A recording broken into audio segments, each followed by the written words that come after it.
Good morning, Professor Kenny. What's up? Not much. Not much. I don't think we're gonna have as many people today. Gotta get him out. Yeah, by telling people we weren't having a show yesterday, that chased a lot of people away.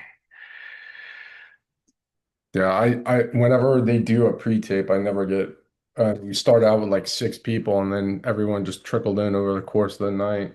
Yeah. So, All right. Let's and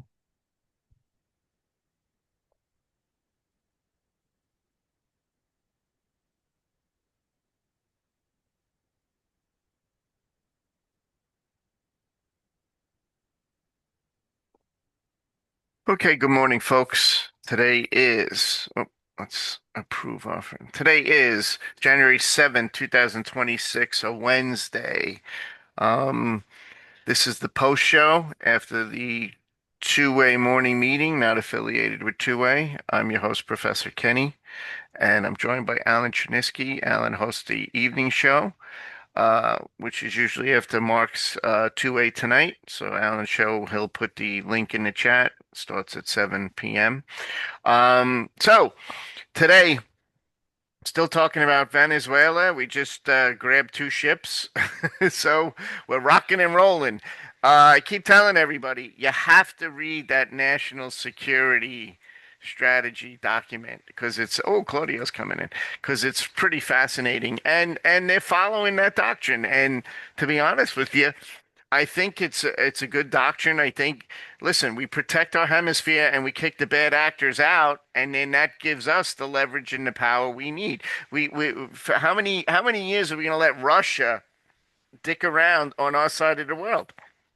You know, and cause us problems like they've done over the years. So I think what he's doing is great. It's just that we still have to have our concerns about, what's going to go forward in terms of Venezuela and these other countries. So we'll have to play it by ear. And like, politically, the electorate doesn't care about foreign policy, unfortunately. So that raises concerns. But on the whole, I'm going to give this a shot and see where it's at and see how we wind up. So, do you want to add anything to that, Al? yeah, I found, Kelly sent me the story about the Russian oil tanker last night, and I've been looking at it all morning, and I find that the U.S. taking action because as soon as they slipped the U.S. Forces the first time, they raised the Russian flag and had a military escort allegedly with submarines and ships, and the U.S. still went in and took the ship. So, I mean, this question probably would be more about how it makes Putin look. I mean, in my opinion, it looks like he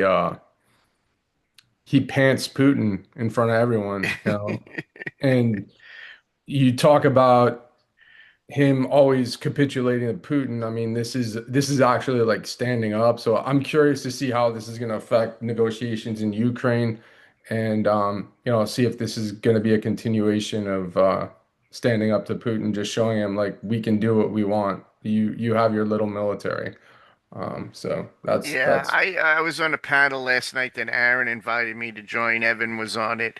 And there was some discussion about Ukraine. There's a retired military guy on the panel who spends time in Ukraine, and he's saying how, it's this coming year in Ukraine in the battle. It's going to be a lot harder. It's just getting worse and worse for Ukraine because we're not helping them, and it's unfortunate. We'll get Andres to come on when he wants to comment on that. But I'm going to pin in first our long lost friend from Italy, Claudio. What's up, buddy? Happy New Year.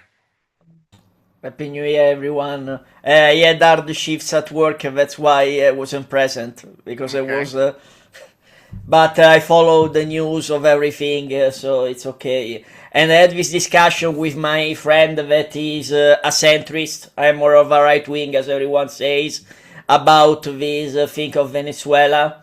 And I still think that, hey everyone, the problem is the usual that international law, when it's a democracy that he has to have it, he has to respect the sanctions, this and that. And when it's Venezuela, Iran, they say, no, you put me the sanctions, I don't care. I let it pay to my people. I let it pay to this. I let it pay to that. And then nobody will care that you put international sanctions. And that's what happened at the end, in reality, most of the time. And I think that when people... You know what is the difference, in my opinion, Kenny? That when a Reagan or a Roosevelt or someone like that was doing that, it was for an ideological reason. So there was an intelligent design. I think the problem of Trump is just for too much realism or political realism, in the sense we need oil, we need this, we need that, and I think is where we lost all the reason why we do certain actions. Or to be honest, we show the real reason why we do certain actions, in my opinion, most of the time. But I think at the same time, it's the reality of a thing that there are an international law that when you go as the Security Council, we know what it happens. Arrives a China, arrives a Russia, veto, and Chavez is still here after 30 years with his regime. We want to do the same in Iran, arrives a Russia, arrives a China, he puts a veto, and Iran is still there doing what he does. And the same with Hamas. The UN doesn't want to recognize non-state actors. What happens? Netanyahu arrives and does what he does. I'm sorry. Is that the problem? I tell to my friend he's a centrist. If international law means always that we have to be punished as democracies, and then you say, no, but everyone is punished at the same way. Okay that everyone is punished at the same way, but if the autocracy, they don't give an F of the punishment that have been done, why we should have this kind of international law, in all honesty? At the same time, I'm happy of another thing, that it seems that the Vance Miller wing is being wind out in respect to the Rubio Waltz wing, finally. Or we can say the Rubio Graham wing, after what Bannon said, because I know if everyone has seen the interview of Fox News where Graham take the cap with Make Iran Great Again. I agree with you, Alan. And I think is that what it should be. But what I tell to my friend, the difference between a Reagan and a Bush is that Bush took 10 years, he didn't achieve nothing. Trump took 3 hours, he achieved something, because it's better to keep Delcy Rodriguez, that once he does a bullshit, he can be fucked out, and then people on the army can say, okay, we have to put Machado. They can tell anything. They can tell the army, no, but there is still other people of the Bolivarian. I know there is still other people of Bolivarian, but they fucked out. Sorry. Now you accept Machado, the army of Bolivarian Venezuela. Is that the thing? And another thing is that I hope he has a good consequence for Ukraine. Because let's be honest, it's arrived the news now that experts say all of that shadow boat flotilla now is not just valid for the Western Hemisphere. It's for everywhere. So once that a Venezuelan oil tanker arrives in our sea or arrives in Arabic Sea, out. So also for Ukraine that will be a good thing. Because Russia will not have any Venezuela tanker that can take Russian oil and vice versa. And that is what I want to see in reality. And I'm also, I don't know if anyone noticed that Witkoff changed from I want to deal with Russia to I want to give good plans with Ukraine. And I hope I think also Andrew hopes on that which means a change of heart, because there is a Western Hemisphere thing. Because let's be honest, the Western Hemisphere is his courtyard, but it's not bad that also Ukraine and Georgia can be place of business after the reconstruction for the US, even for Europe, let's be honest. Claudio, what's the word in Italy about what's going on? We have the center of the political spectrum that is saying, yes, but the international law, the international law, the international law. The right is saying, okay, we get rid of Maduro, but at the same time, we are not in favor of doing that every time. And I can agree with that, because now, we have the issue of Greenland.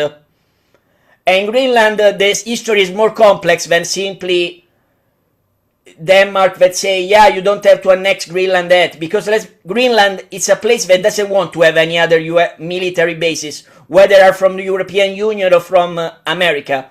But let's be clear, someone that is an expert of strategy war, do you think that Greenland can just be defended with just one air base? Just with Pitufik? You think it can be defended, a place like Greenland, just with one base, when atomic submarines from China and Russia, they arrive in the Arctic part of the sea? I don't think so. And Well, we know that territory is very difficult. We've talked exactly, about this, is that what they tell? yeah. So to me personally, this whole Greenland talk is just, I mean, of course, listen, if we could pay them and say we have this property, that's great. No, But no, Kenny, but it's yeah, also easier because there are many people from Iceland, Scandinavia, and yep, others that are telling to the Greenlanders, you have to have a compact of freedom agreement yep, as Palau, Micronesia, Guam, and Aruba. And when Greenland say that, say no, because our sovereignty means also to not have military bases. And my think is that how do you think to defend your sovereignty if you don't have any military bases? What right, if Ukraine had had that reasonment after the Budapest Memorandum, to be honest? They will be already part of Russia. It's right, like if Ukraine would have said, my sovereignty means to not have any military bases, to be honest. It's like Taiwan says, my sovereignty means to not have military bases. Are we fucking real? right. And listen, this is all about. It's not so much about us taking Greenland, and it's about keeping China out of there. That's what that's Yeah. really about. In fact, to a friend of mine said, in my opinion, Greenland should not do just a compact of freedom agreement with US. It should be also do one with the European Union, because that is also the problem. The treaty that Greenland done between Denmark and US, it doesn't allow neither European Union people to put bases. It means that NATO, it means that Denmark and US, they can put bases. If they can do that, anyone can put bases. So Greenland, you should have in mind that, hey, look, guy, you cannot live without any military bases. You don't have to think that China and Russia will arrive with open arms, hug you, and tell, yes, we will help you to keep your Inuit culture. No, Because they don't care no. of your think that you like to eat whale meat or that kind of stuff. They will arrive there. They will arrive to take your petroleum, your minerals, and then if you are in favor of that, buy. If you're not in favor, we will not care any fuck of your Inuit culture. That's the reality. Yep. Thanks, Claudio. Thanks for coming You're on, buddy. welcome. Good to see you. All right, Haley, what's going on? Um, I kind of wanted to ask some questions because I am trying to understand what's like the developments are. And last night I was listening to just like a couple people and I'm trying to understand, really trying to understand like what's going on with oil. And my like sense of oil is like Landman season 2. So that's kind of like how much I know. Not a bad reference. Yeah, but like you have to, it's like, oil rigging for dummies 101. So like that's basically what I know. So my biggest question is yesterday before the ship development happened this morning, Trump sees something like 30 to 50 million barrels of oil. And from what I heard is that the oil companies are not happy, like are not so much on board with what he's doing. Like people are like he's presenting it as if everybody is happy with what he's doing. But from what I understand is it's not a consensus and the oil companies aren't really happy. So what I'm trying to understand here is what is he trying to do like with oil? Like what is the end result? Because from what I understand is the more oil you bring in, the less obviously it's going to cost, and that's not very necessarily good for the oil companies because they don't want to, bring the oil down to minimum, cost.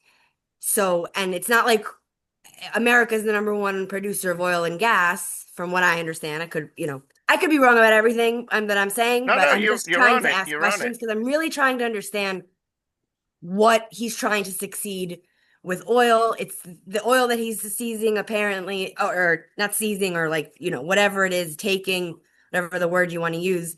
But that's going to take time to actually, go through the processes that oil has to go through to get to the phase where it's sell. So like, what is besides the Russia, China, and that I understand totally. Besides that, why is Trump so gung ho on this oil? And I really hope that like a couple people can answer me. Yeah, I really want to Alan, you want to understand. go first? I defer to Shamsul, who actually works oil, and he might be able to explain it for all of us. All He's right. the expert. It's about China. I'm going to tell you that much, but go Yeah, ahead. I know it's about China and So and that I and understand, Yeah. but there But has that's to be like the another most reason. important thing, Haley. They get more oil from Venezuela, than anybody. So But you besides the geopolitical strategy, which I mhm. totally understand, there has to be another reason Well, that he. if you read that national security strategy, it's all about our hemisphere. It's all about kicking all of these bad actors out, and we're going to control everything on our side of the planet. That's basically what that document says. And that this weakens Russia. Like, what has Russia got to do now that on our side of the world? Nothing. We kicked them out of these Latin American countries. Um, they got no influence on us whatsoever, and same with China. And China, this is all about bringing China to the table and making better deals. That's really what this is about. But I'm going to get Sam Schul in, and then I want Andres to come in after. Go ahead, Sam Schul. Hi. Okay, Prof. I first of all, I want to second everybody to read the National Security Strategy 2025 issued by the White House. Um, uh, that's a very detailed document in terms of their strategy. I think what they're doing now basically very consistent. Okay, so that I support Prof on that. I think everybody should have a read on that. Okay, now I put my oil man hat on, and then you know, here you go. All right.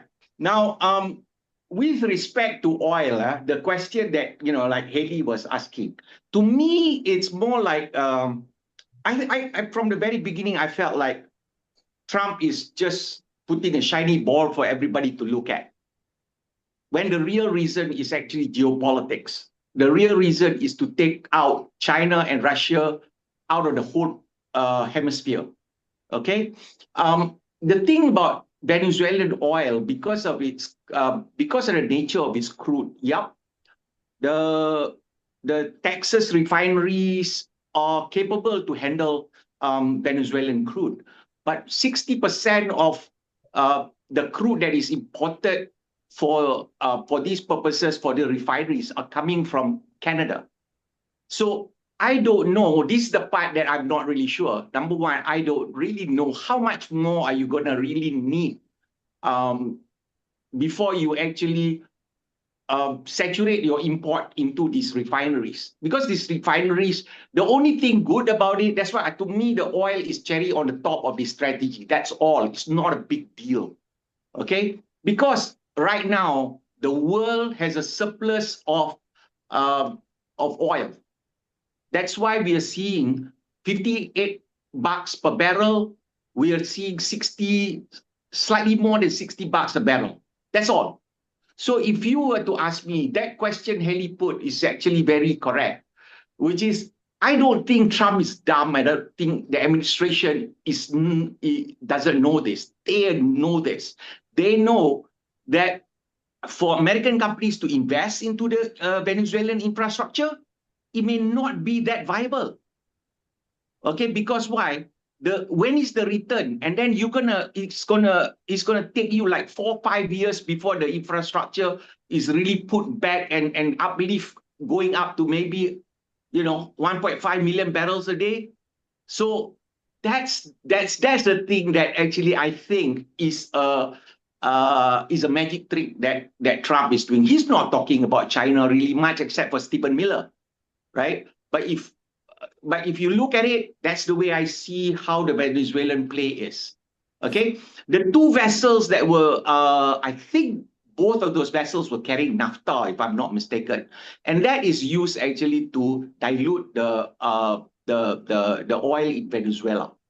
So basically, you're talking about Russian product trying to that was brought in prior to the action by the Americans. So I think it's all a distraction as far as I'm concerned with the oil. If anybody else have any other question that I may have forgotten, I I'd like I'll try and answer. Well, Haley's point about this is a great thing that she brought up about the oil companies in America not really being on board is 100%, because why are they going to invest all of that money unless there's kind of guarantees that this is going to be long term and eventually recoup and profit. Um that's Well, questionable. my my Go ahead, Yeah. Haley. my biggest like question is if this is really all about China and Russia and the taking control of our hemisphere, quote unquote, like Hmm. people are the administration is trying to say, why was it so important for him to bring back that amount of oil like right away? Like No. why did that? I mean, yesterday like happened like 2 days after the capture. So Hey, like I'm just trying to understand like all the hey, nuances Haley, in this issue. let, Why let was me it let so me important for him to take that and bring it back to yeah. the US? There's a misunderstanding there, Haley. Okay? Because why? You're not bringing in that. I think the number thrown out was like 50 million barrels. Right. That are Yes. 50 million barrels, It was right? Okay, you they were can't bring sitting 50, there. Yeah. yeah, you can't bring 50 million barrels. Who's gonna refine these 50 million barrels, Right. right? That was my So understanding is I there you go. So here's the real issue. See, when to me he's putting up a shiny ball. All right, you can't bring that 50 million barrels, the 50 at one go. That it doesn't work that way. The logistics doesn't work that way.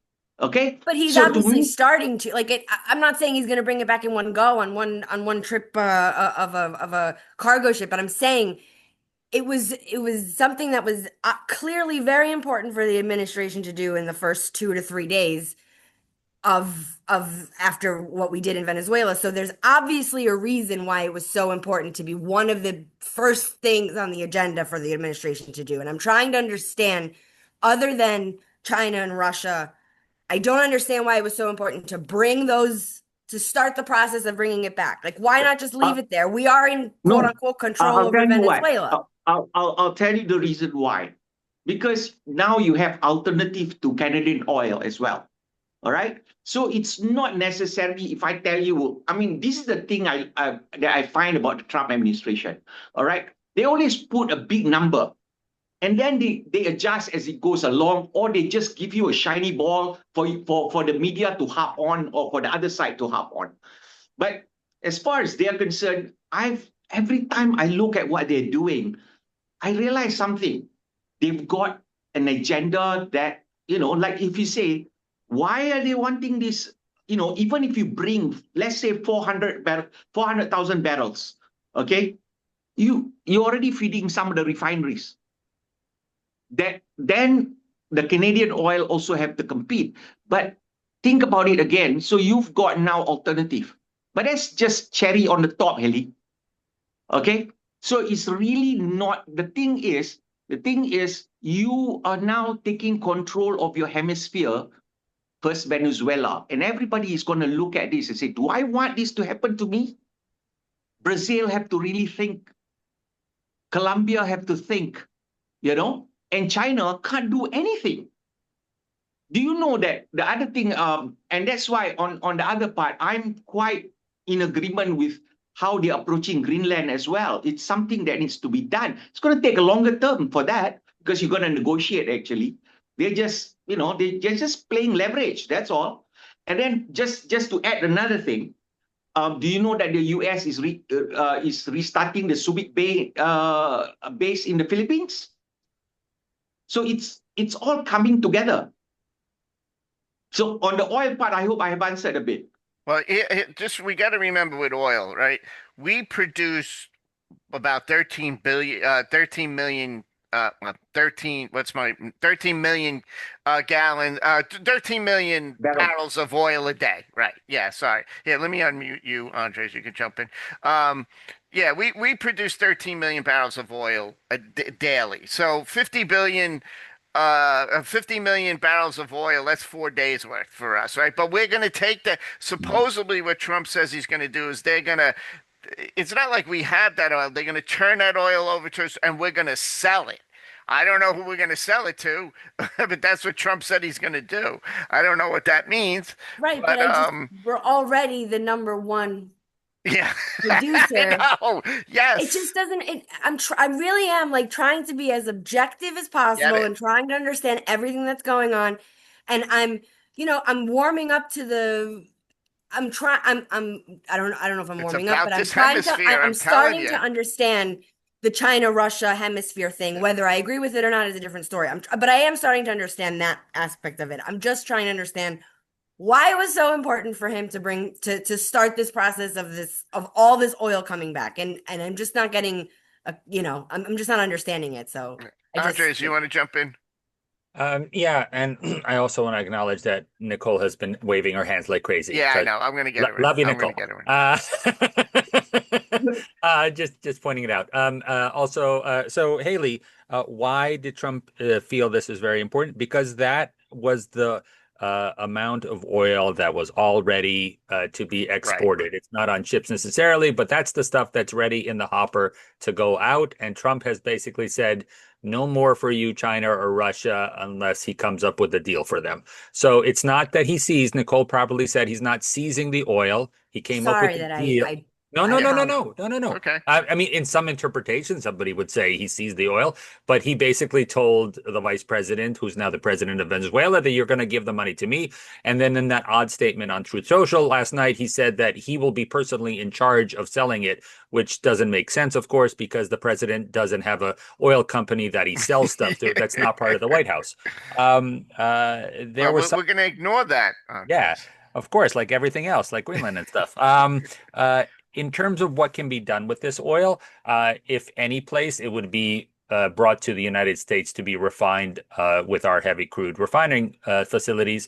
But currently, there is a glut of oil. We're in the oil industry. We're at a glut in terms of new rigs aren't going up. In fact, some rigs have shut down offshore in the United States because the Saudis have been pumping so much oil out there that it's not worth an investment to do more oil production. So now we have this stuff. It's possible that the United States replenishes our strategic petroleum reserve because we do have quite a bit of room for heavy crude in that.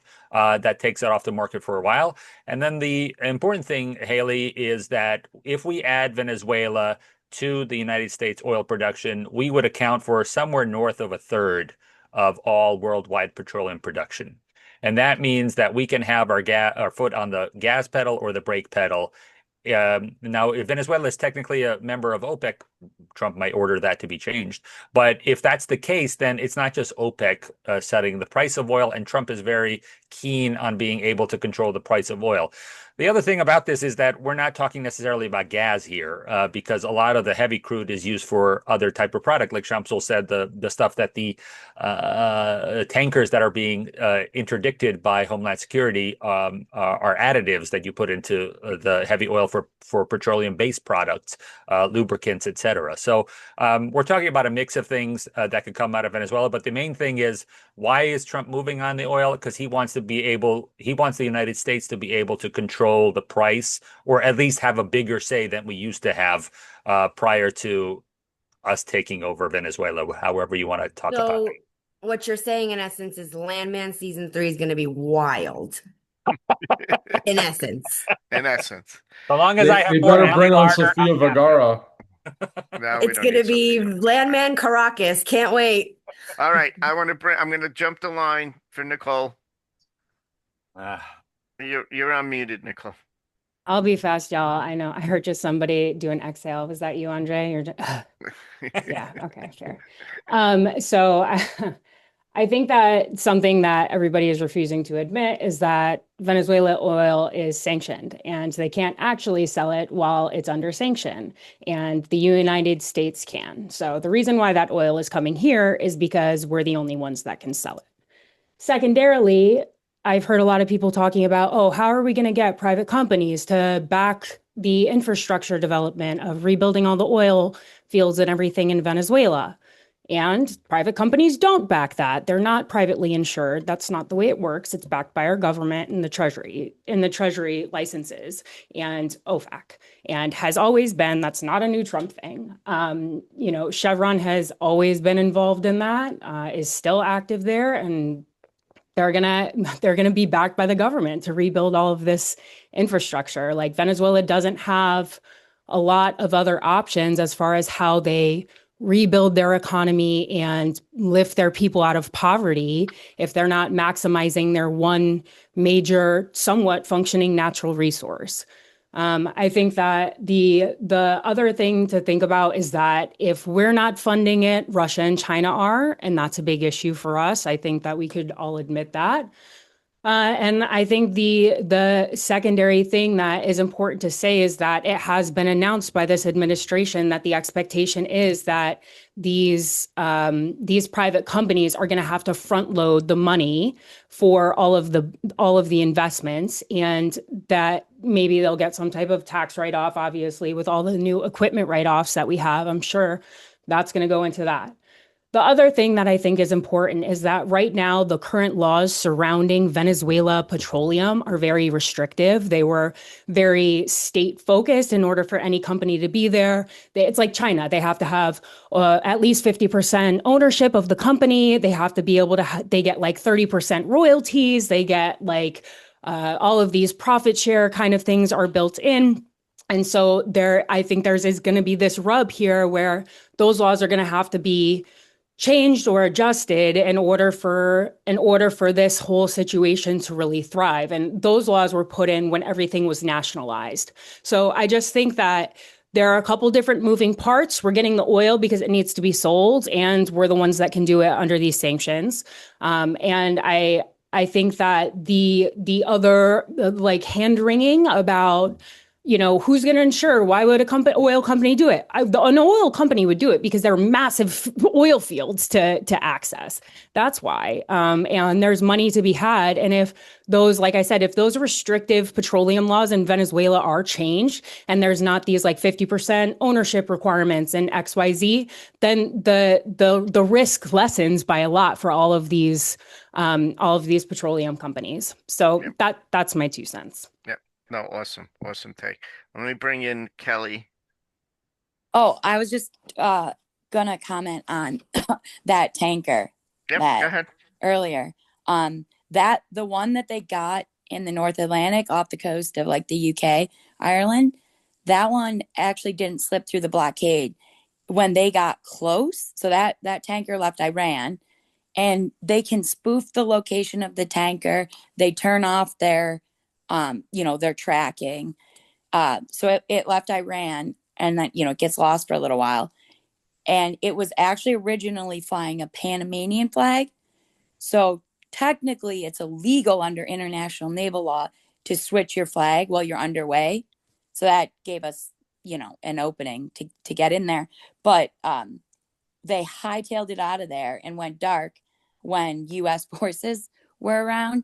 And I've seen some theories say that they were carrying, because it didn't get to Venezuela, so it didn't get loaded up with oil, that they were carrying some other nefarious goods on there and may have potentially made a pit stop in Cuba, or because the Russians were sending a sub and escort ships. They didn't get there in time, but that Trump might have, if it wasn't just about enforcing sanctions, there's something on that tanker that they didn't want getting back to the hands of the Russians.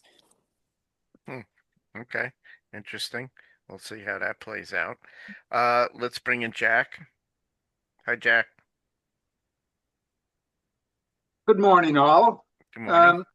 Concerning the Donroe doctrine, I think really that we need to have a bit softer touch in our own hemisphere, because there's a real discordance between our policy in our own hemisphere and our involvement in the Western Pacific and elsewhere. It's it's hard intellectually to support how we keep everybody out of our hemisphere, yet we're quite willing, and I support this, by the way, to maintain our involvement in the Western Pacific. I mean, South Korea, Japan, Australia, the Philippines, these are all long term allies, but that is very much, you could describe that as in the Chinese sphere of influence. And when you back that up with the fact that really since the days of George Herbert Walker Bush, when we initiated the peace dividend after the Cold War, we have allowed our defense industrial base to wither severely. We have shortages of ammunition. Our naval forces are underfunded. We've have a handful of strategic bombers. We've canceled so many of these modern technologies. The many of these things. I wonder if we could back ourselves up against a first world power, as opposed to where we do very well with special forces and against second and third world nations. But I'm a little concerned about how we would face up to China, for example, if it really got hot. Right. But and that's a fair argument, but like we've been talking for days about this, is that we've yet to see China demonstrate anything successfully in terms of military, right? I mean, a huge country, we get it, 3 billion people, whatever. But like I said, last thing I remember about China with a military incursion was in Vietnam in like '79, and they didn't get 500 yards in before they got their ass kicked and they had to retreat. So we don't know what, like we said, we don't know. That's the unknown about China. I mean, do we dismiss them? Of course not. But Trump is budgeted for a military expansion, to grow our military. It's going to take time, right? I think there's, you know, what was it? Hegseth was talking about building 10 new ships or something like that, whatever it was. That's going to take time, but you got to look at it look at what Russia's doing in Ukraine. They they're throwing bodies after bodies to try and get, 10 feet. So none of these so-called superpowers are showing anything that the United States needs to be in fear of. But you are right though, Jack, that where our strength is our secondary precision and hitting these weaker countries. But everybody against us is a weaker country unless we're going to go against China And for or example, Russia. like I worked in the world of ICBMs during the mid 70s. And at that time, we probably had, of let's say, 1,000 ICBMs, maybe 10 or 15 of them might have been dedicated to China, and the balance would have been dedicated to Russia. Well, that's the mid 70s. Since then, China has made dramatic improvements in all manner of offensive weaponry, and their navy certainly has greatly expanded. Where we we don't have icebreakers in the Arctic, we don't have sufficient submarines to, we don't have sufficient. Our navy is really insufficient to, I think, to fight a serious battle in the Western Pacific, right in China's backyard. That would be very hairy. Right. So that's when Japan and, like when it comes to Taiwan, right? We talked about how Japan's got Taiwan's back. So we got to see how they do. There's so many unknowns. I understand your concern, but we can't change. We can't. The only change we can make militarily is throwing money at it and rebuilding it, right? That's the only change we can make, and that takes a lot of time. So in the meantime, Trump, what he's doing is very strategic. You know, like we bomb Iran. We didn't send boots on the ground and whatever. We just sent a couple of whatever we did, how many bunker busters we sent, and then we got out of there. All done in a 24-hour period. So that's the war you got to fight now. Plus, war is going to be different. It's all going to be about drones and sea drones and stuff like that. It's going to be a whole different animal. So we'll see if we could rise to the occasion when it comes to that. I understand your concerns, but like I said, if you're concerned about yourself, that's the most important thing to do. But then you look at your opponent and you know where you stand. I'll give you a little selfish example. I'm a little guy, right? I'm 5'7", but I was in the bar business my whole life, been in a lot of fights. When I would have a confrontation with somebody, I would know right then and there if it was go time that I was willing to go, or if I knew, wait a minute, I gotta make sure I can talk my way out of this fucker because this guy's gonna wreck me. Like, you know what I mean? You know your opponent, and and I think we're the guy who's sizes up his opponent and then kicks his ass. That's the way that I look at it right now. Of So, course, if once the president is out of office, and that will happen someday, that has always been our bugaboo, is we're working to advance our military capability. Then the next administration comes in, yep, and all of a sudden we cancel these programs. yep, We stop the guns, buy the butter, yep, and we're set back how many years? yeah, yeah. For this to work, the administration needs to continue, obviously, and we don't know what's going to happen. So, let's bring in Jen. Hi, Jen. Happy New Hi, Year. how are you all? How you Happy New doing? Year's to everybody. I was most of the things I was going to bring up was brought up by Andre or others. So I did have an interesting thing on New Year's Eve. We were at a neighbor's house and they had a guest who is with a basically a drilling, not a drilling, a services company for producing, getting the oil out of the ground and drilling, etc.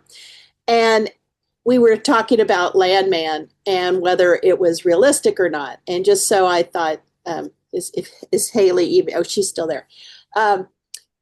Haley's here. He said it was realistic for 25 years ago. He said it's not realistic today. So I just thought everybody might be interested in that. That it's the things that are happening in that show would never happen today, but definitely 20, 25 years ago. So. Okay, interesting. There's a great monologue that Billy Bob Thornton has in that show about the Green New Deal. Yeah, Like, yeah, yeah, yeah, how much money it costs to do that, and the oil yeah, that's yeah. required to do that. It's pretty Right. interesting. Pretty Yeah. I'll be honest with a lot of let's just say the ecologically minded people, a lot of folks do not have any real understanding of what they think of as sort of forward looking for the planet, actually how big a carbon footprint those things actually have, and so I thought that was one great monologue, to Yeah. really illustrate that, Yep. they're deceiving themselves. So Yep. Okay. I want to bring in Vince, but Nicole, you have your hand up. Did you want to follow up? No. Okay, so let's bring in Vince. Hey, Vince. Hey, how's it going? Yeah, so I I I've had a 46-year professional career, and a few times I've lectured, and I've in the chat people like, this what has this guy done everything? So I just want to Aaron's aware of the fact that I have a lot of experience in the oil and gas industry. I worked as a tax accountant for an oil and gas company during my 20s after I left the IRS in 1982. So I had the opportunity to go to Midland, Texas, to go to the Permian Basin and they flew me down, and I'd be there for a week, and they had me audit the wells. So we had to make sure that, here's the well on paper that we tell the United States government and the investors. So I went down to Midland. I was met by the landman, and Jen's correct. So this was 1982. That's what the landman were like. So a guy that was the landman picked me up. I got off the plane. I had a suit on, blue suit, red tie, and white shirt. He says to me, "What the fuck are you dressed like that? We got to bring you down to get some Tony Lama boots, and you got to get new clothes. We got to go buy you jeans. You're going out to the patch with me. You look like a fucking Jew." That's exactly what he said. Because the people that ran the oil company, actually, half of them were Jewish. From anyway, so all my bosses actually were Harvard MBAs that were Jewish. So anyway, so we go.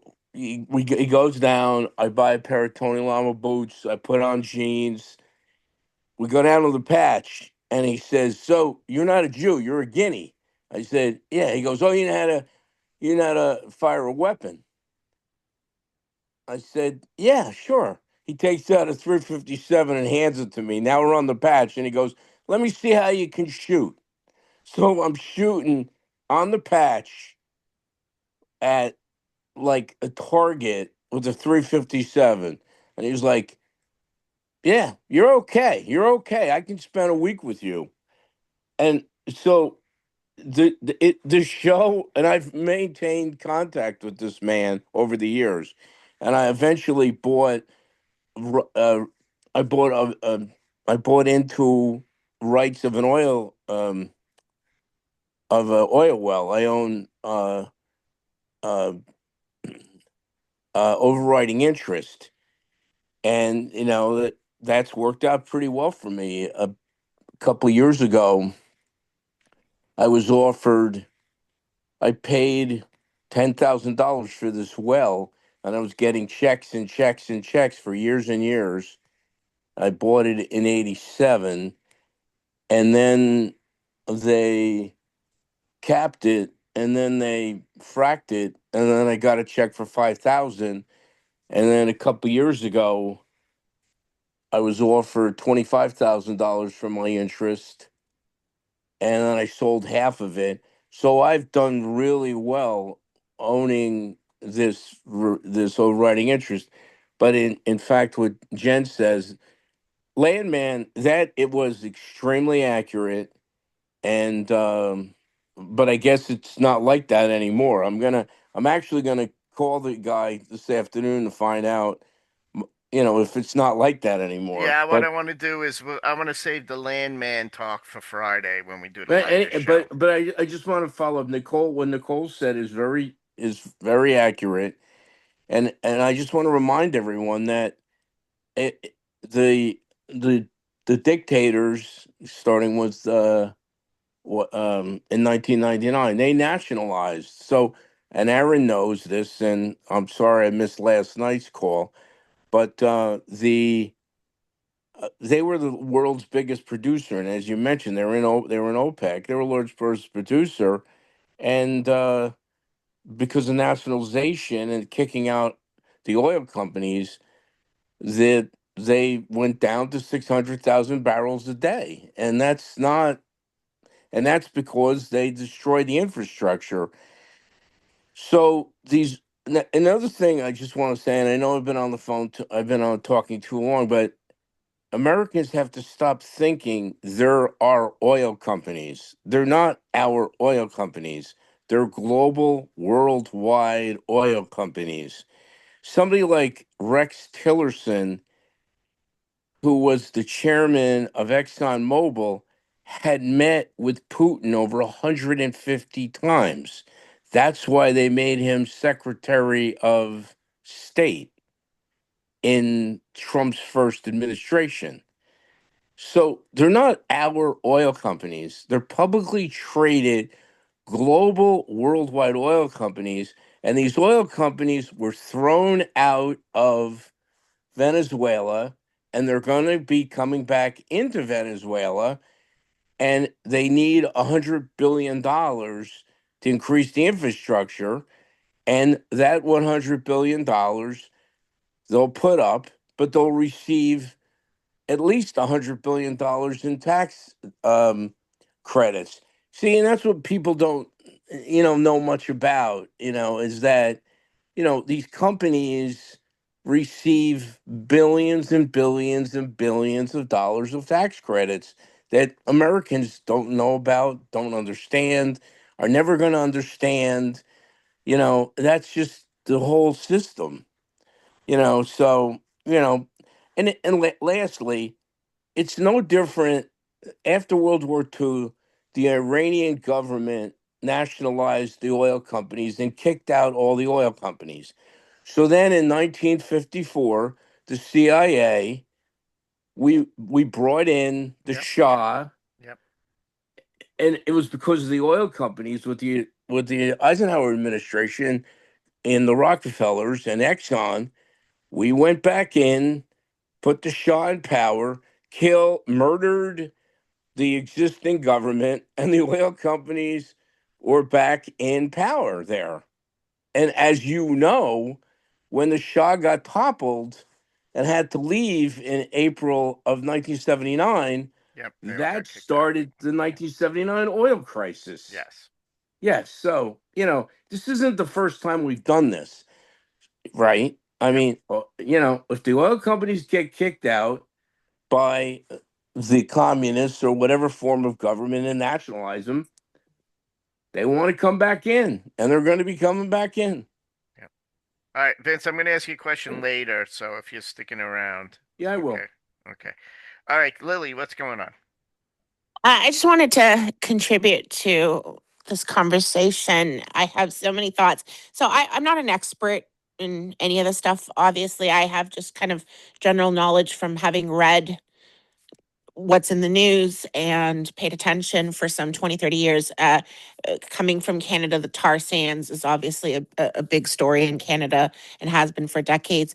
I think the- my kind of my general feeling about this that I feel frustrated about right now is that I don't think we want to be controlling the Western Hemisphere. I get that, like, the idea of it sounds appealing, but the practicality of it is like a whole other, you know, ball of wax. Like, I don't know how we want to invest as, like, we already. So, like, part of the reason why we have America First kind of movement in this country now is that we have so much years of trying to, like, is there somebody? I'm getting feedback from somebody's. Yeah, I hear something in the background. Does anybody have their mic open with a background thing? No, I don't think so. Okay. Well, I was just saying that, like, part of the whole America First that you see that has gotten a lot of support here at home is because we've been so meddling in the world in terms of, like, having an aggressive foreign policy. So how are we going to, how is this any different? Like, how there's a real cost to doing this. There's a cost to our military. There's a cost to our economics. Like, and I mean, I just have so many, like, I find that there's just so much. I know we're all in this kind of euphoric state of this incredible military campaign that they did with Maduro, but I just don't understand how it's this. I feel like this is going to get real old real fast when we start to have to pay the bill on all this stuff. So I don't know if anyone else It's feels the way about I do. it's all about, Lily. It's all about kicking Russia and their bad influence on our side of the world out, and the same thing, and then limiting China's power. All of these people, they have a strategic plan to undermine the United States. They've been doing this daily for how many years? But And I and don't think we could have done that other ways. We could have what do you mean? insert. Well, I'm just okay. So, like, there's a few things on this, right? If China wanted to have an attitude the way Trump has it, if they had that kind of bravado, they could turn the screws on us as well. Russia less so because Russia's, its economy is not as powerful as China's, but certainly Saudi Arabia alone could do a lot of damage to the U.S. economy if they wanted to with the control of their oil. So the and then the other thing, like my other frustration with this whole Venezuela oil thing is that oil is very similar to the Canadian tar sands oil. It's not crude. It doesn't come out. It doesn't come out clean. Not clean is the wrong word, but it's not. Right. You have Heavy to refine refined. it. You're Yep. much more refined, so it costs more per barrel to produce. Where like Saudi Arabia can produce barrels, I think don't quote me, I think it's like $10 to $20 a barrel. You can't do that with the Canadian tar sands, and you can't do that with the Venezuelan oil. So like there's and then if you're going to send American companies in, how are they going to? Why would they? Trump has 3 years. There's no guarantee that the next American president is going to be Trump friendly in terms of their policies. So why would they want to go in there and invest the kind of money? Like if for everyone's quoting Landman, we all know that there's a tremendous risk up front investing in these oil fields. They nationalized it once. We don't know if they'll nationalize it again. There's a risk to any employees you send over there. So that's a tremendous cost. You're gonna have to pay employees a huge amount of money to want to relocate to Venezuela and to take the risk on their personal beings. I mean, I just don't see even American companies being gung ho. Like there's no shortage of petrol in this world that they can go drill other places. I don't think Venezuela is that attractive to them at this point, given the instability. I don't know if anyone else thinks that, but I just don't see how. I don't see American companies rushing to drill and produce Venezuelan oil and with such instability in that country. So I think that there is much different ways. I mean, this notion that we weren't doing anything to curb Russian and Chinese influence, I think is wrong. We were using soft power. I think soft power, personally, that I think that's the way to go. So now that, of course, we've kind of killed a lot of the soft power with some of the Doge efforts that have been done. So I don't really understand how we're going to. This just seems like a lot of bravado. And when the bill comes due sometime in the next couple of years, and we start to see the costs of controlling the Western Hemisphere, I think that we're gonna get back to like an even more I think all this is gonna do is swing it more into the isolationist, America first isolationist crowd. That's how I kind of think about it. So Yeah, I disagree. But Claudio was raising his hands left and right, so I want him to come back. let's hear what he has Yeah, to say. no, because I wish to answer to Lily because one of the problematics about soft power is that when you have China and Russia doing this way, you are noticing that the soft power that we did all this time it wasn't working anymore. That's the reality. Because we are not in the same period where Reagan can use soft power at the same time as Mr. Desmond said before. We had icebreakers, Gundams, all that stuff that can move on the world and stop these people. That's the first thing. Second thing also is that we have to distinguish because the Latin America that we have today is not the Latin America that Theodore Roosevelt had at the period of the dollar diplomacy or the gumbo diplomacy. Because before we can't say Latin America was full of communist dictatorship that were supported by Cuba and Russia, because that was the reality. Now it's much more different. We have almost all Latin America that is going right wing, included Panama, versus 4, 5, 6 nations that are full Castroist regimes. And Happy New Year, Yakov. And or supported by Iran in some way. Let's be honest, also Argentina was part of them during the Peronist regime, and it was one of the reasons why people should be happy that Milei won the elections. Regarding the thing that you say, you are right, but I think we have to distinguish between what Trump says and what Rubio does. Because if there was as Secretary of State Miller, I would have agreed with you, but there would have been something like an isolationist turn. Instead, I think that there is Rubio, because it means that we are not doing that. We are going to a Reaganian method. We will not do like Bush, neocon, 10 years, a governorate, la la la. But we can do pressure in the way Roosevelt did. And the reason why you can have Machado now instead of Delcy Rodriguez is simple. The army in Venezuela will not allow that. The time that Machado enters the government, you know what will happen? Army Bolivarian will take Machado, will make it disappear somewhere in Cuba, you will have Delcy Rodriguez again. At this point, it's better that there is Delcy Rodriguez, because the one time she does shit about Haiti, will have all the Venezuelan people in front of her home, and the Bolivarian army will have just one thing to do to survive. Kill all these people and let Machado come. Like the bureaucracy in the period the Nazi regime did when Adenauer arrived. You don't have any other solution about it. At the same time, I agree with you that you can just use that as a demonstration against Venezuela. Because let's be honest, Petro is not governing a narco-terrorist cartel. It's a much different situation. In Colombia, they have liberation armies that are sustained by drug cartels. At the time that these liberation armies will topple Petro, you will have the risk to have for real a cartel that's all that kind of thing. And so you don't want to have that having bombed Colombia. Instead, what you want, as Rubio said, you want Cuba defeat down, because the time that Petro goes in election again, you will have also a right-wing government, or at least a center-left kind of government like you will have in a normal European country. Even if it's relative now to talk about normal European country. Denmark, probably. Yeah. Not other. Can I ask a question? Sorry, Yeah, can I just a quick question? Are you doing a show about this on Friday? Did you say to do Well, do something Friday's more? usually Light Friday. Oh, But okay. we could talk about landman and oil and stuff Oh, like I know. Okay, well, I was just gonna say, I'm gonna find a good source because, like I said, I'm not an expert and I can't kind of rattle off these facts and figures off the top of my head like some people can, which is incredible. My brain's just not that talented. But there's China has been using soft power extremely effectively in developing countries, not just in South America but in Africa.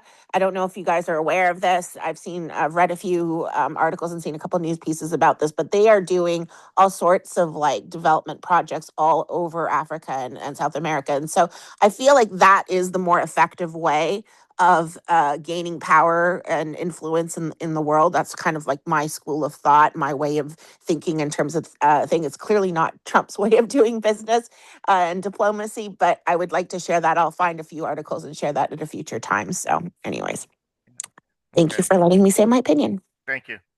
Luke, I know you've been waiting. Sorry, buddy. It's okay. I was going to say something before.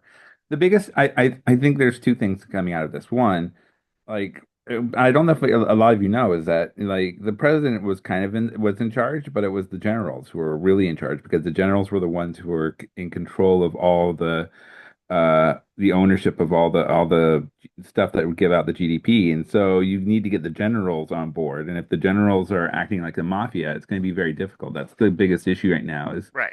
Well, getting we all the walked in generals on there. board. We walked in there. Obviously, we were in communication with their military because we the only people we killed were the people in the Maduro complex, from what I understand. Right? It was like 75 guys trying to defend. No, more. Or all right. Let me just unmute Andres real quick. What? Yeah, there were civilians killed. So Yeah. How many? 2, 3? I think estimates are like 10 to 15 or something. Okay. Yeah. All right. All right. So Sorry, Luke. Didn't mean to cut you. yeah, so I mean that's going to be the biggest issue right now is getting them. And I think one of the biggest reasons why we're doing all these holding on to all these oil tankers is because we're just trying to choke them out by saying, hey, you're not able to send out your tankers, therefore you can't get paid. And so it's going to be you're going to be in a few months, you're going to be pretty much in a bad situation if you don't work with us. So that's going to be the good thing. The reason why China is such an important issue is that it is partly, like I said, talked about yesterday with the Taiwan and the shipping lanes, but the biggest issue is the shipping lanes of the South China Sea. And this is a huge problem with the Philippines and the Indonesia and Malaysia area. Is because there are only a few places that you can take your ships from, like from Japan to Europe. You're going to have to go through Indonesia. And the problem is China continues to try to push more and more of the ocean as their ownership and that they wanted. I mean, one of the biggest craziness things is that one TV movie from Disney Pixar, they had to ban it in China because they didn't have the seven dashes that symbolize the ownership of the the South China Sea. And so this is the insanity that China's trying is that they're trying to control the South China Sea so that they can control the shipping lanes. We've already seen them trying to control the Philippines, and there was a huge crash of two military boats in China when they were trying to attack the Philippines for not being in the correct ocean area. And they've been building these fake islands out of nowhere to kind of contain their ownership, which they're trying to fight Vietnam and other places. So this is going to be the biggest issue right now is that if Japan can't bring their items to Europe, then there's going to be a huge question problem, and Japan's going to be saying, "Well, look, United States, you're supposed to be helping me, and if you're not going to help me, then who can I trust to help me get my items to Europe?" I mean, do you want me to ship this over through the Panama Canal? That seems a lot longer than it would be in some areas. So, this is going to be a bigger issue, more about our allies in the Asian areas than compared to if we're really focusing on China comparative to what's going on with the South American areas. Because in South America, corruption is corruption. Corruption is just part of life. I mean, I've got friends in South America, and it's just like from Peru that have talked to me about just the pure corruption that happens there. So don't feel overcome by the corruption that's going on in Venezuela. Yeah. Okay. Uh, Evan. Hey, good morning. It's fun. Every time someone said something, I had to try to take some more notes. So, Jimmy, I crapped out on that thing last night. I wasn't feeling well, and my screen froze, so I have Yeah. no idea what happened in that talk. Maybe I'll see if I can get It the link was, to it. those guys they know how to talk, man. Oh my God, it's Holy brutal. shit! It's a little dry, by the way. Yeah. Especially part one was a little dry, but it is informative. Yeah. Yeah, smart guys. You mentioned that we should all be reading the security piece. Yeah. Can you can you send that out? Only because I'm not sure what you're referring to, and Yeah, I didn't have. yeah, sure. It's in fact I'll give you the link right now. You get it right off the White House. I'll send you the link to the PDF. I'll put it right in the chat right now. Thank you. There you go. Yeah, because I was sick last night. I just fell asleep It's during 29 pages, I think. yeah. Yeah. Um, in any case, so a couple of things. Lily, I really appreciate your comment about Africa. I think you couched it in a more benign way than maybe the Africans believe. I think they are going in there and they are extracting things at an extraordinary rate. And I'm not sure. Well, it doesn't matter. The bottom line is you're correct that China and Africa is a major issue of our concern. I still think a lot of this all plays into um, the Panama Canal was brought up. I think that's a very critical thing for us, especially how the Chinese are uh,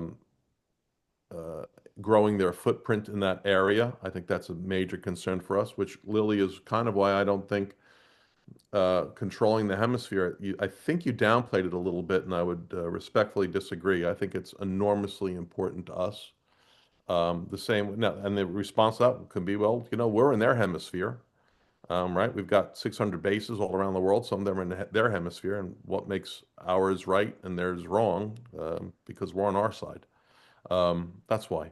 And to suggest that the Saudis could flood the market, the Saudis probably have the richest people in the world are probably Saudi, or maybe, but certainly from that part of the world, they probably have more money than Elon. We just have no idea how much they have, and they like their money, and they have some huge infrastructure projects going on. So they don't want to see oil going down to $20 a barrel, as much as that would help. That would cripple our oil industry. They don't, that, that argues against their interests.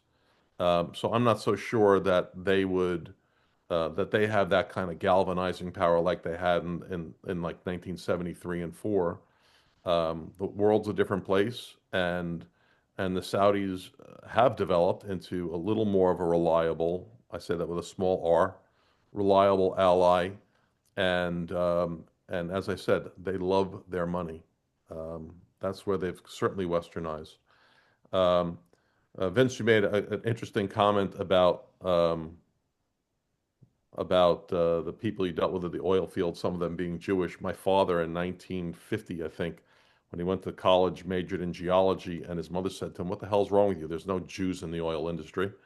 Um, and I want to say just globally, this is a much better, um, much more informative board than virtually anything else that I've gone on, and that's a credit to all of you who are very well versed in this. Um, and as you know, we talk about the lead into the show, and they obviously that show obviously has its place. But I have to say, sometimes I learn significantly more here, whether it's from a number of you than I do from the two-way show. So I think that this show is really a credit to everybody who bring a lot to the table, whether I agree or disagree. I think it's really some very important stuff that you guys bring. And I have to, I wasn't familiar with the casualties in Venezuela. I'm not going to lie and say I care because I honestly don't. Um, but um, I do find it interesting the takes that everybody has here and the amount of knowledge that people bring to the table. So I appreciate that. And that's it. What I'd like to do, and I don't know if people are willing to put the time in and do their homework, but what I'd like for us to do as a community is everybody read that national security strategy document and go over it and then formulate your own opinion about what you agree with on it, what you don't agree with, and then we should debate that. We'll have a show next week dedicated to that. This way we Can I, can, you know, can I go, Jimmy? That's very important. Can I go back to one thing though? Because yeah, I think the statement about our the importance of the control of our hemisphere, I really don't think that can be understated. And I will say that because I do not have a huge amount of faith in, I've always said about Trump, I think every decision he makes, he filters through his own personal prism of what's good for Trump. And so I'm not sure that he's as focused on the consequences of we'll just say the Panama Canal as I am. hmm Just geopolitically, and maybe I'm underselling the guy. It's certainly possible, but I'm hoping he does have people there who he trusts that do expand on this because I'm interested in reading what you sent because I do think that our having hemispheric control is truly critical to counterbalance what's going on the other side of the world. And yeah, I'm interested if Andre disagrees with that because, he you know, does. yeah, well, then mute him. Well, listen, I'm gonna get Andres in, but Kelly wanted to comment, and uh, and I got Jen, and then we'll let Andres maybe finish us off. Yeah, So, I just wanted to talk about one of the things I don't hear brought up that I think is important is the concept of the petrodollar. Yes. And we cannot afford. So basically, oil, and we started with the Saudis like 50 years ago. Oil is traded in US dollars, which creates a lot of demand for US dollars, right? hmm That then supports our domestic economy.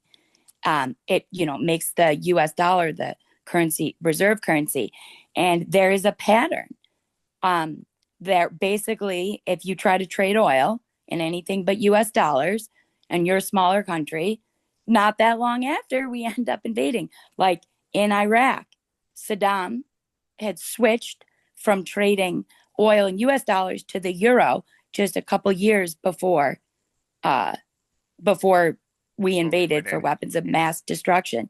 And in Libya, um, Gaddafi was recommending that a gold backed African currency to trade oil in. Venezuela recently switched and was trading oil in the yuan. I never know how to pronounce that. Yuan. And the American economy needs the international world trading oil in US dollars, and we need all those people trying to get US dollars. This is also about making sure that we don't let BRICS can't step up and trade half the world's oil in another currency. Right. Uh, well, Andre's point about if we pull this off. What'd you say, Andre? We'll control a third of the world's oil. Is that what you said? If if Yeah. we fully control it, yeah. Yes. Yeah. Yeah. Yeah. That's huge. That's huge. And then we have influence over a significant other amount, That's the right? whole point. Yeah. That's Yeah. the whole point. Yeah. Is nobody flinches without us. Yeah. So, Jen. Well, just some points of history with Venezuelan oil. One, it is sour crude, so it does take more refining. Yep. Two, we did refine Venezuelan crude for decades, so we have the infrastructure to be able to do it. Two, um, one, sometimes we think about when our oil companies are nationalized, that we have, all American or all international teams on the ground doing the pumping and the drilling and all of that stuff. And so that when they're nationalized and everybody's booted out, that there's nobody there to really run the companies. That's not really true with Venezuela. Venezuela has had a meaning there's plenty of crews, Venezuelan crews that are available. Some may need to go move from the United States back to Venezuela to help in rebuilding that infrastructure. It is also easier or quicker and more economically viable to pump out of the ground where they were previously pumping out of the ground, rather than it's not going to be like all new exploration to try and get to that oil. So it's has a lot going for it to be able to rebuild that for the Venezuelan people, that I think is very important. So, because Venezuela had their own oil company doing a lot of this for decades before Chavez came along, and I don't know at what point PDVSA, which was their state-owned oil company, I don't know at what point everything started to really go downhill. So, you know, it could be possible that it's not in as horrible condition as we think. It's not necessarily a full do-over, is what I'm suggesting. Yeah, well, that's why these oil companies that are, Trump's going to Mhm. sit down with them, they're going to have to do an evaluation and Yeah. before they even get to a point of commitment or non-commitment. Andres. First, thanks to Kelly if she's still here. Yeah, she's here. Yeah, because I was going to bring up the fact that you posted. Haven't been reading the entire chat because it's too much for me today. But I saw you posted about the petrodollar, so thank you for bringing that up because I was going to thank you for mentioning because that's the one thing that we completely skipped over. Yeah. Discussion that we need. I haven't Yeah. actually heard it being discussed really many places at all. Anywhere. Yeah. Yeah. Yeah. Yeah. And the reason that we want oil to be traded in the petrodollar is because that means that the countries that are trading oil need to have US dollar reserves to be able to trade it, which means that our currency becomes more valuable and therefore we exert more influence. And what Venezuela was doing was selling oil on the cheap, basically in cash, but in gold to China and Russia, or different kind of trades not involving the petrodollar. And that was something that, because it's such a large oil supply, that was one of the factors also influencing Trump's decision. So that's one thing. Number two, we're fighting about oil and stuff. There will need to be a conversation at some point in this country about how we're destroying our renewables, pulling all the contracts. I just did a conference last week, and China invests more in renewables and gets more energy production in renewables than all the other countries combined. And that's not because they're stupid.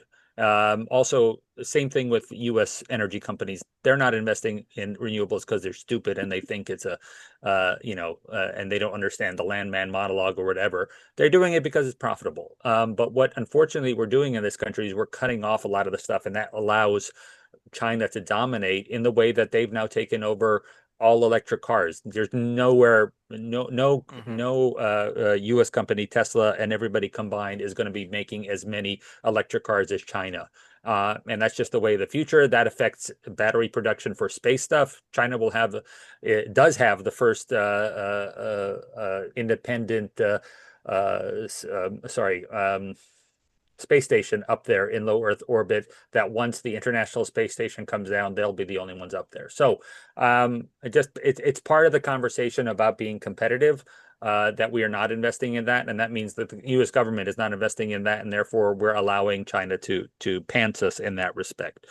I can talk about Ukraine if needed, but basically, listen, I want to bring Ukraine up for a second. sure. Are you going to be around tomorrow? Yeah, I'll be around tomorrow. Yeah, I'm running on fumes because I've been doing so many interviews. So Yeah, I want to hit Ukraine tomorrow. sure, Okay, sure. because Yeah, we had I an don't need to talk in-depth about. last I night, so mean, I'm going basically, to do some basically, notes. it's off all the American news stations anyway because nothing really happened this weekend Yeah.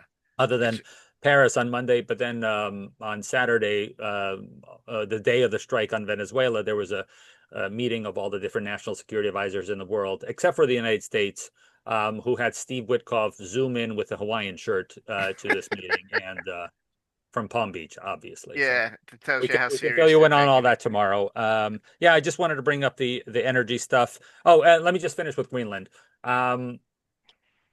International diplomacy is not reality television.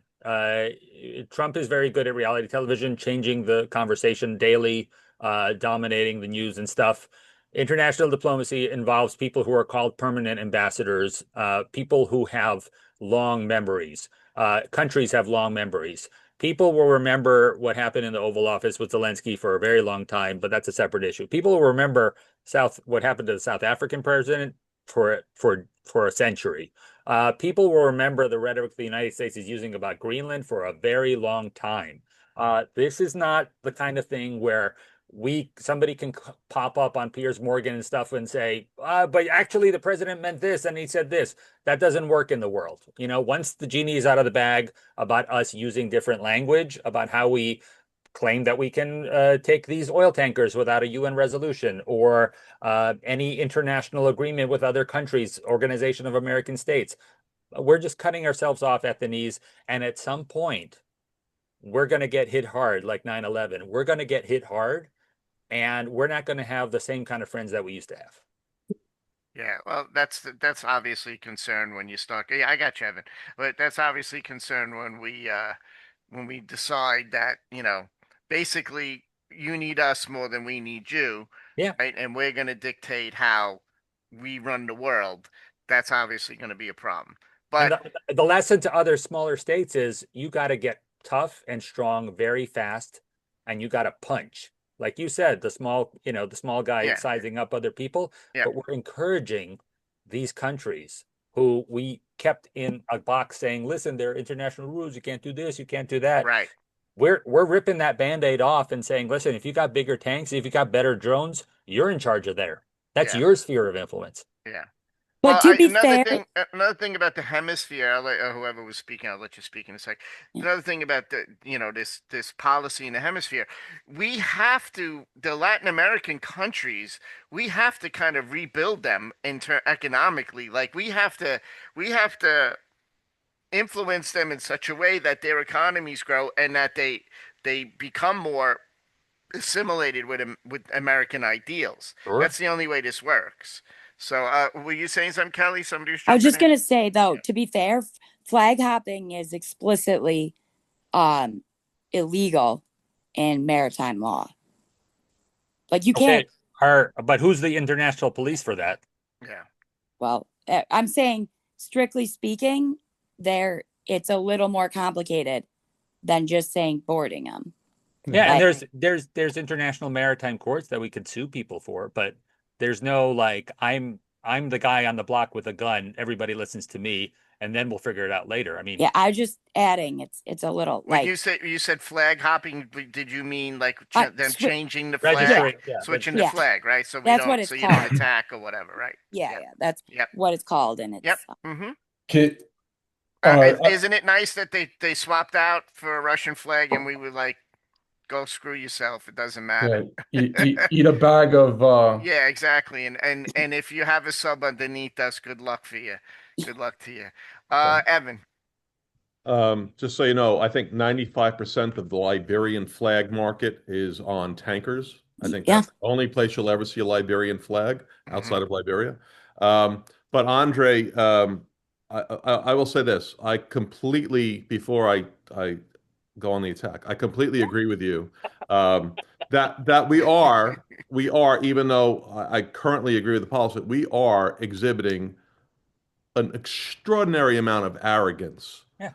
and we can all say that we're the big bad bully and we can back it up, but you do at some point in time it's going to come back and bite you in the butt.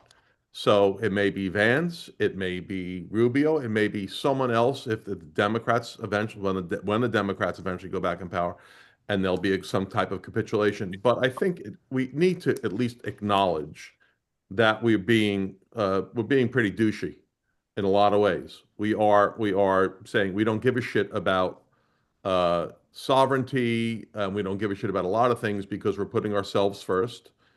On some levels, I get it. I think I said yesterday, a lot of my liberal friends have kind of come over to this perspective, that this, at least in the short term, is better for my kids and our stock portfolio and all these other things. But as you say, there's a downside coming at some point soon. So the arrogance, I think, Yeah, should at but other least be. people are arrogant too, Evan. You know what I mean? Like listen, we just the problem with this for us, like with Andre saying, well, this will come back to bite you in the ass. The problem is when you do something like that, you can't let somebody come back and bite you in the ass. That's the problem. That's the issue. You got to be on your toes 24/7, 365. 30 years. You know what I mean? You can't. Okay, so Once you Professor. decide you're going to be this way, then you got to stay with it. The problem is with the way we're a democracy. We elections change everything, policies change constantly, and then that's where the door opens because people have long memories. Like we keep talking about Ukraine, right? I'm telling you, uh, if we let Ukraine fall, and if we let Putin get away with it, we're gonna have Ukrainian terrorists come here and screw with us, and I don't blame them. You know what I'm saying? Because of what Trump didn't do for Ukraine. Well, I can't debate that. I think we're all, or at least the three of us, if we just limit it to you, me, and Andre, are all very pro-Ukraine. But that being said, I'm sure we can all imagine some scenario where where something happens in Europe that has our best interests at heart, and the Europeans are going to say, "Wait a second, you treated us like shit for 10 years, and now you want our help? How about this? The lease on your base is up. Take your ships, take your crap, and bring it back to take it somewhere else." I'm just saying that's human nature, and I think we just have to at least be aware that there's some level of arrogance there. With respect to, just real quickly, because this is inside baseball and kind of dull. You're right about China leading the market in renewables. A big part of that was when they were trying to, when they were doing the games in Beijing, and they were trying to figure out ways to reduce all the pollutants and all the smog and stuff. That's all that same period of time. But China can do that stuff because they don't operate in a capitalist system. So if Xi or whoever's in charge at the time says, you know what, we're going to build the world's longest bridge to go over the Yangtze, and I don't care what it costs, we're doing it. They can do that. They have a little bit more flexibility. I will tell you, renewables here, putting solar in your home, there's not a payoff. It's like when I had the utility company, it used to be called Lilco in Long Island. They came to one of my buildings and they said, use these new light fixtures. It's a great way to save some money. I said, what's the payback period? They said 50 years. I said, get the fuck out of my building. Yeah. All right. So there are renewables that make some sense, and then there are renewables that I'm not sure. But listen, sooner or later we're going to run out of oil, right? Just not going to be in our lifetimes.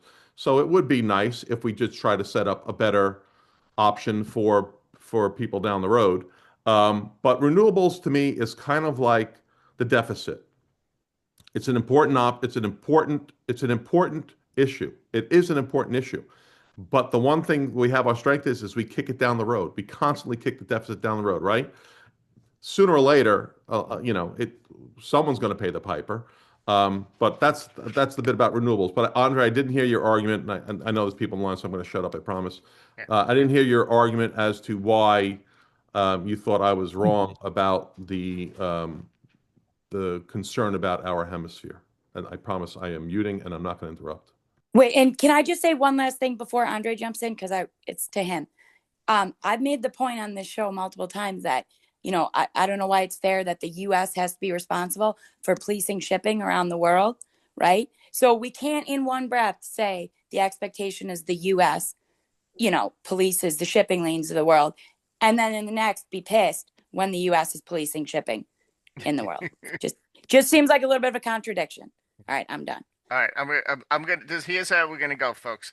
I got Andres, Allen, and Lily, and then we're done. Okay, so Andres, I'm gonna let you respond to Evan. You go first. Then I'm gonna have Alan come in, and Lily's gonna finish the show for us. So nobody else raise your hand. No pressure. No No pressure at all. pressure, Lil. No pressure. Very quickly to Evan, just my counter to the our hemisphere thing is lumped in my arguments about how we're the arrogant stuff. When we say it's our hemisphere, that's we have been working for 60 years with the Organization of American States, which hates us, and we keep trying to reset that relationship, and we're just going downhill by saying it's our hemisphere, our hemisphere, our hemisphere. I'm pissed off if somebody lumps me in with New Jersey. God the fuck.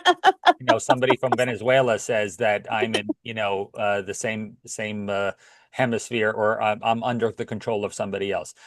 This kind of stuff sucks. And again, if you have any kind of relationship with anybody and they bring up stuff from 5 years ago, the conversations I have with ambassadors is they will bring up stuff from 200 years ago. International diplomacy is built on these long memories and long-standing grudges. Talk to a Hungarian about land rights. It's just insane. And that is the way international diplomacy works. It's the way international diplomacy is taught.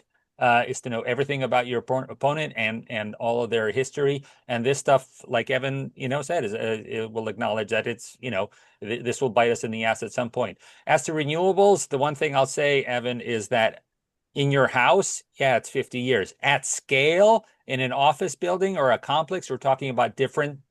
We are talking about different things because, but I'm not talking about doing this because you're saving money. I'm saying that the energy companies themselves recognize that investing in this is a benefit for them because they don't have to spend that much stuff on other investments. And the second thing is we are just out of the game as far as the solar panels on that entire business is going to China. There's just no other country who's developing that.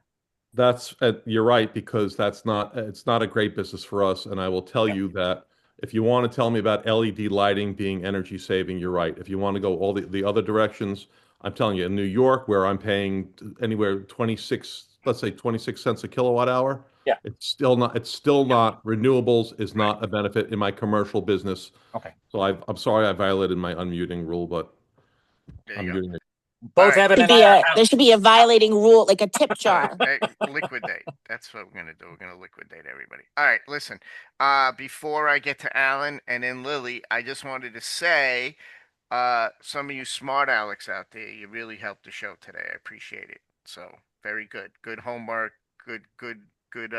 Bringing some heavy juice to the table. I think today was a good show. Claudio, great to see you back, my friend. I hope you Yes, can love spend more seeing time. Claudio. Nicole, thanks for all you brought today with Joseph. Haley, if you're still here, I don't know if you're here. Thanks for kind of starting us off. And Vince, I did have another question for you, but we'll deal with that tomorrow. Alan, what's up? I mean, I see Andre's point on renewables.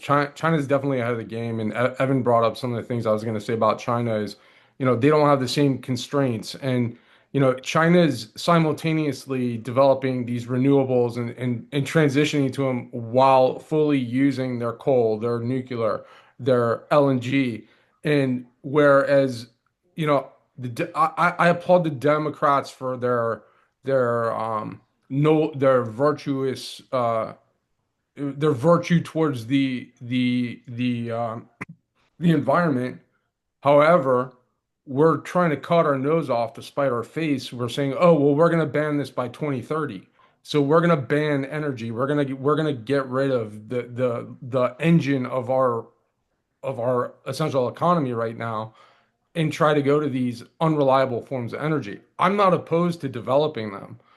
I'm opposed to developing them. I'm opposed to them just cutting off our nose to spite our face. That's my only issue with it.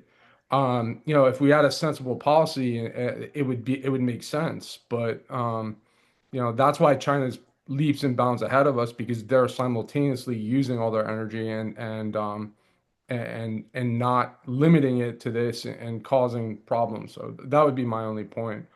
But I mean, I want solar. I want Elon to do what he wants to do with electricity. We touched on his big crazy goals last night on last night's show. So, but that's all I want to add. So we can get to other people. I want to Okay. monopolize. All right. So, yeah, and don't forget Alan's show tonight, 7 o'clock. All right, folks. All right. So Ryan snuck his hand up, so we're gonna let Lily go, and then I'm gonna finish with Ryan.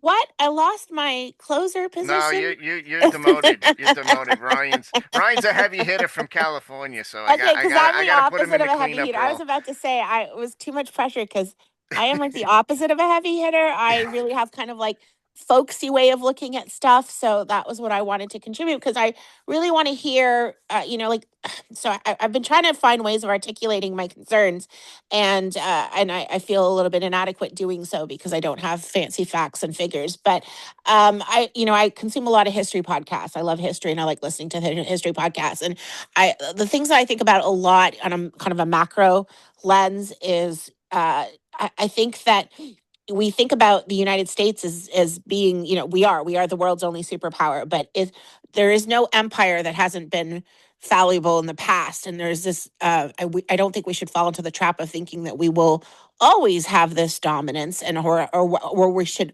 worry about how we preserve our dominance in the world, and I think that bad things tend to happen if you consume a lot of history podcasts like I do. You know that bad things tend to happen when empires get out over their skis and try to expand. Their power. This is kind of really what leaves people vulnerable. These large, whether it's the British Empire, whether it's Romans, it's what leaves people vulnerable. And so I just want to hear everyone's. I don't know if anyone's thinking in the way I do, and I want to know what people think about. Our debt has exploded. Our military is tied to our ability to pay for our military, and so I love Vince always points it out. Like it was 5 billion when it was back in before we got into the two forever wars and Bush plunged us, and now we're at 38. So at what point do we not be able to not afford the bill is where it was where I'm going with this. And so I don't know, like I spend a lot of time thinking about this stuff. And I don't know if anyone shares my concerns. Like, at what point do we not become able to afford our dominance in the world? So, what do you mean, never, Nicole? Never, we're never going to like. Vince is like, wow, thank you for listening to me. We always listen to you, Vince. We always do. I do listen to you, but no, because we are tied to that. Without our military power, without our military might, we do not have the ability to continue to dominate in this way. This really is our ace card, our economy, our economic prowess, and our military power. And if we lose these things because we get too cocky about it, then I don't know. I think about I think about the thing that's in my head just recently is the British after they won the French Indian War. They expanded their territories. I think quadrupled their territories after their win of the French. I call it the French. You guys call it the French Indian War, the 7-Year War. And then that's what led to they were in tremendous amount of debt from the war, and so then that's when they started taxing, and that's what led to the American Revolution. And the British, what was then the most powerful navy in the world, is not today. And so I don't know, like I think about these things, like where is can we kind of maintain this supremacy and dominance or is there a sunset clause to the American dominance in the world? So I would love to hear how get into like a more deep policy related discussion on how we think where America's world will be in like 50 years or 100 years from now. So I will let Ryan talk now. All right, Ryan. Thanks, Lily. My ears perked up when Evan brought up LED lighting, so I had to butt in. Um, yeah, I mean, I think the conversation about renewables, especially when we're talking domestic, where there's an advantage, and when we're talking about the AI conversation, there's obviously huge demand for energy from an AI perspective. Utility companies, states, and federally, we've found out through our own history that it's much easier to incentivize smaller solar deployments. I mean, if you're talking about the Southwest, the South, and specifically the West, I completely agree with Evan. You know, upstate New York, solar power is not that great of a solution, especially when you're talking about 8 months of the year, or sorry, 4 months of the year covered in snow. You're not getting anything out of it. But with that said, what China, I think, is doing to their advantage, we had the conversation about the petrodollar. They are diversifying their demand for oil. They're advancing battery technology at a rate that we're not even thinking about today. They are, I mean, if you've looked at some of the press releases about the new BYD and electric cars that they're producing, they're cheaper. They charge in about 5 minutes with the technology that they have, and there's a lot of demand globally for that technology. Um, I, I'll stop there for the moment, but yeah, I think the China is from the perspective of energy consumption and new technologies to diversify their ability to withstand something like a petrodollar regime that we seem to be jumping full force into. They may not be as tied down as we think they are. Ryan, I don't disagree with anything you said. I think that's part of what you do. I think it's right, but I'm just saying that within, the economics here for using renewables, um, it's not. It's like that ESG program. It may be good in concept, but it when put into actual practice, it's not. All these green buildings have not. The payoff hasn't been great. LED lighting, by the way, fabulous payoff.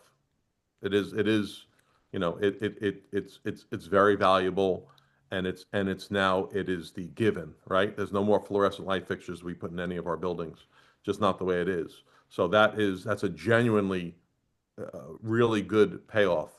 But I'm telling you, if I have a building, we have, let's say, a peaked roof, indoor sports facility, and somebody wanted to do a deal where they put solar panels on one side of the building, and it's in Long Island, and just the numbers they were treacherous. It just didn't make sense, for the reasons in part for what you say. You have limited.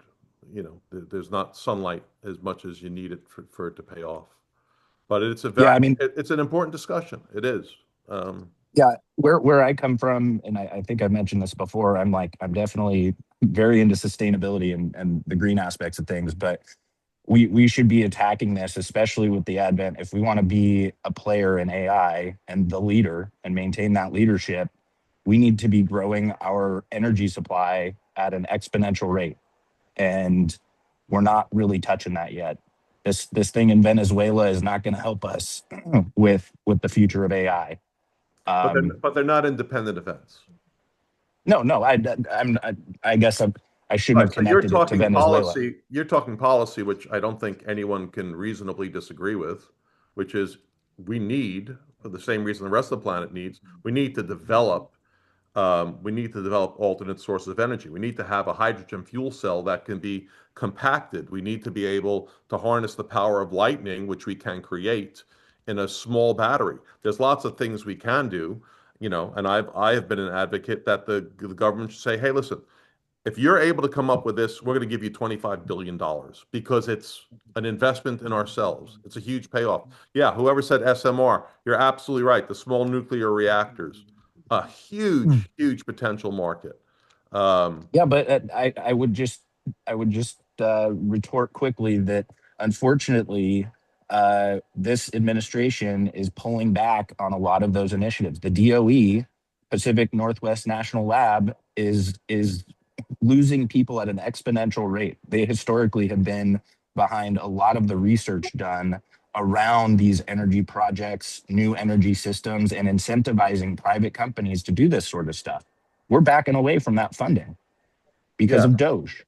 yeah, well, that's true, except what you're saying is, and I certainly can't dispute what you said. What you're saying is it's got to be the private sector has to take up and that's why we're different than China, right? China can mandate, here's what we're doing. We're going to spend whatever it takes to do it, and we're going to have our labor making, $6 an hour, and they're going to build this bridge. They're going to create this infrastructure. We just Our system isn't geared towards, yeah, slaves help. Our system isn't geared towards necessarily doing that, which is why maybe the next administration, listen, everything here is transitive, right? There's always another administration coming in. Maybe the next administration has a little more wisdom and says, you know what? I'm going to offer an enormous reward to the entity that can create the truly groundbreaking source of energy that we desperately need, um, and everyone will need. Again, I'm not disagreeing.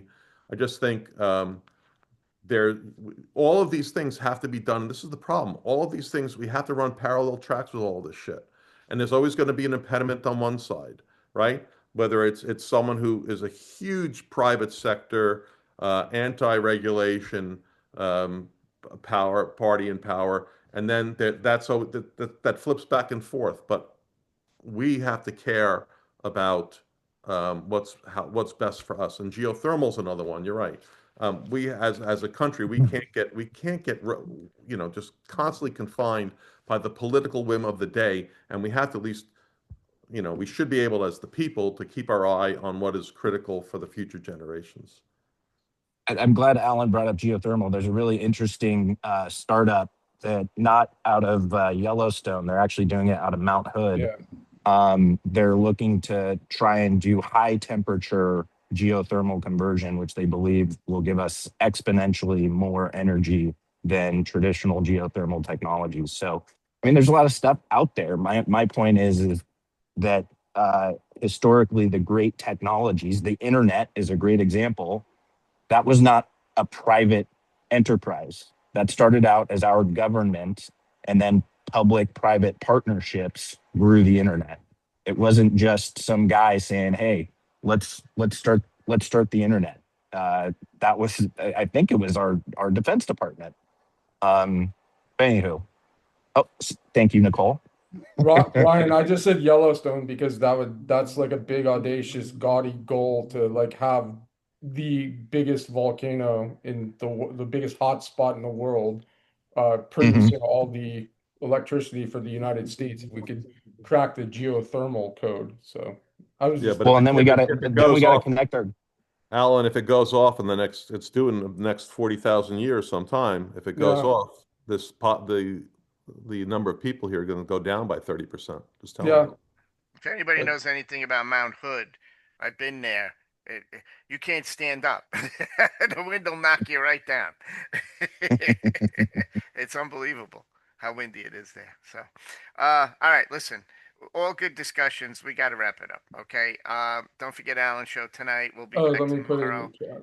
We're going to do a light show on Friday, as usual. We'll get into Landman on Friday. Everybody should go on YouTube and watch the Billy Bob Thornton. Just clip it from Landman talking about the Green New Deal. It's a great monologue. It's Your really good. shoes, your cell phone, your tires, Yep, your medicine, yep, everything, all everything. petro. All right. Cosmetics. Thanks Great. everybody. It was a great show. I will talk to you Thank guys you, later. Jimmy. This was great. Okay, bye. But